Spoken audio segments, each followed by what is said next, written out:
വാസ്തുവിദ്യയുടെ വിസ്മയങ്ങൾ തേടി നമുക്കിനി ഡൽഹിയിലൊന്നും പോകേണ്ടതില്ല. കോഴിക്കോട് നഗരത്തിൽ നിന്ന് ഒരൽപ്പം മാറി ശാന്തിയുടെയും സൗന്ദര്യത്തിൻ്റെയും ഒരു വെളുത്ത താമര ഇവിടെ വിരിഞ്ഞു നിൽപ്പുണ്ട്. വിശ്വജ്ഞാന മന്ദിരം.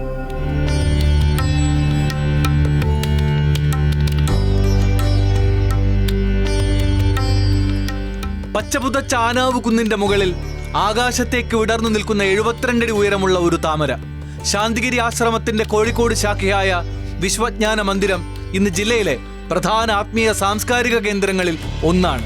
2023 നാടിനു സമർപ്പിക്കപ്പെട്ട ഈ നിർമ്മിതി സമാധാനത്തിന്റെയും മതേതരത്വത്തിന്റെയും പ്രതീകമാണ്.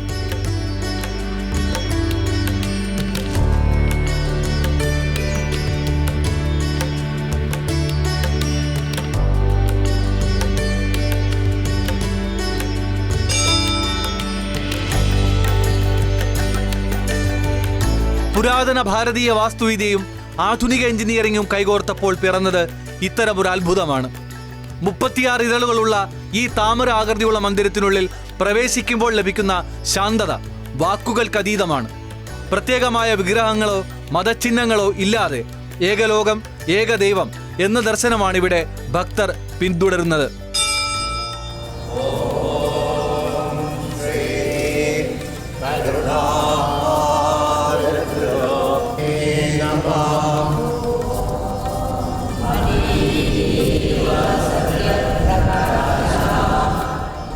മൂന്ന് നിലകളിലായി 14,000 ചതുരശ്ര അടി വിസ്തീർണത്തിലാണ് ഈ മന്ദിരം പണി കഴിപ്പിച്ചിട്ടുള്ളത്. നവജ്യോതി ശ്രീ കരുണാകര ഗുരു പകർന്നു നൽകിയ ഗുരുമാർഗത്തിലൂടെ പ്രപഞ്ച ചൈതന്യത്തെ ആരാധിക്കുന്ന രീതിയാണിവിടെ. 2023 ഏപ്രിൽ 9 ഇവിടുത്തെ പ്രതിഷ്ഠാകർമ്മം നടന്നത്.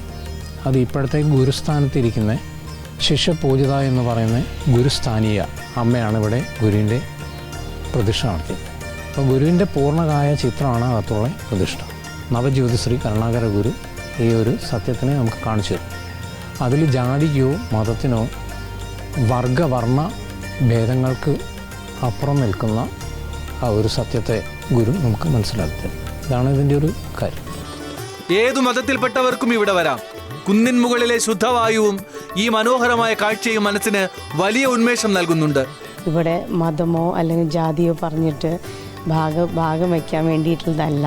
എല്ലാവരും കൂടി ഒന്നാണ്. നമ്മളെല്ലാവരും ദൈവത്തിൻ്റെ ഒരു അംശമാണ് എന്നാണ് ഗുരു നമ്മളെയൊക്കെ പഠിപ്പിച്ചിട്ടുള്ളത്.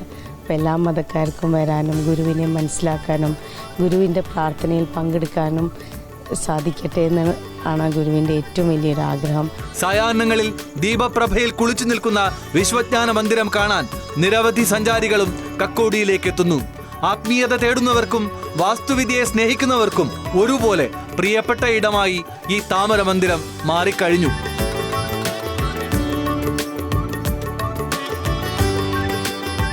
ഞാൻ വിശ്വസിക്കുന്ന മതം സൗഹൃദത്തിൻ്റെതാണ്, സാഹോദര്യത്തിൻ്റെതാണ്, സത്യത്തിൻ്റെതാണ്. ഗുരുവിൻ്റെ വാക്കുകളാണിവ. ലോകത്തുള്ള എല്ലാ മനുഷ്യരെയും ഈ ആശ്രമം സ്വാഗതം ചെയ്യുന്നു. കോഴിക്കോട് നിന്നും ക്യാമറ പേഴ്സൺ സുൽത്താനൊപ്പം എം മുബാറക്, ന്യൂസ് മലയാളം.